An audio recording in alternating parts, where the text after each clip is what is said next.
kami, mayroon po rin dalawang kanta. Bago po kami awit mga kapatid, magpapakilala po kami sa bautis namin at sa gano'n. Magkakilala po tayo.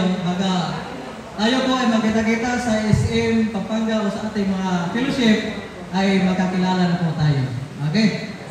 Mayroon po tayong, bulakan pala yung fellowship. Okay, pakilala si... Okay, so magandang hapon po mga kapatid.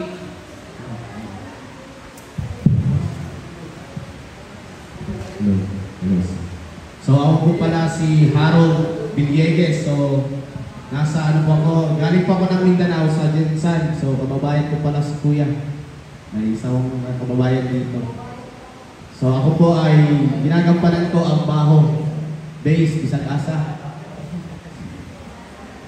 Magandang hapon ulit mga kapatid at maraming salamat sa pagtanggap mo sa amin.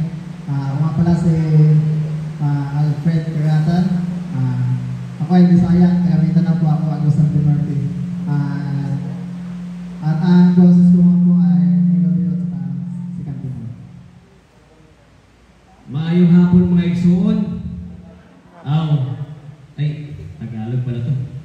Magandang hapon po at happy Sabat po sa atin lahat. Ako po ay si Brother Jonas, elder po ng Pandi Santo Niño Church, Bulacan. Ang akin naman ay si Cantinor. Okay, ulit, magandang hapon sa ating lahat. Ako po si Charles Canoy, tubong Mindanao din po, Cagayan de Oro City. At kasalukuyan po ako nasa Bulacan dahil pasalamat ako kay Pastor Seth.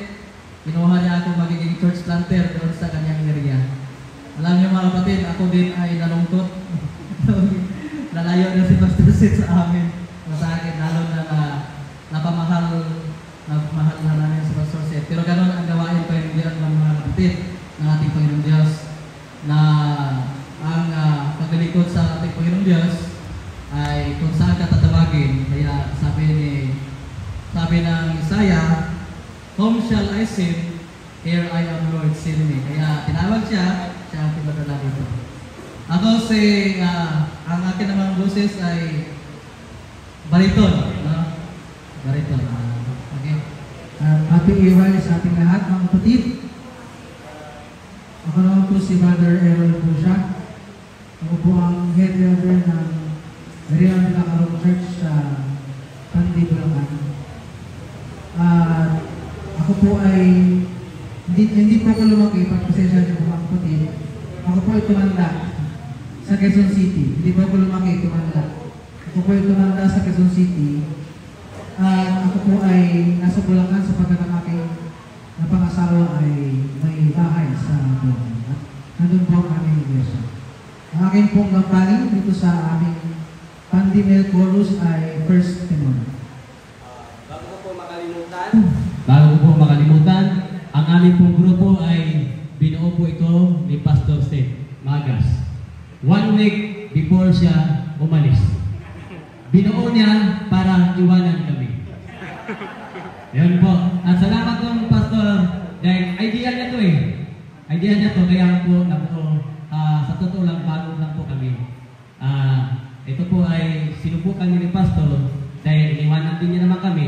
Inibitan niya ulit kami para makita. Ayan po, at muli ay maghandog po kami ng isa o dalawa pang awitin. Dalawa po pang awitin.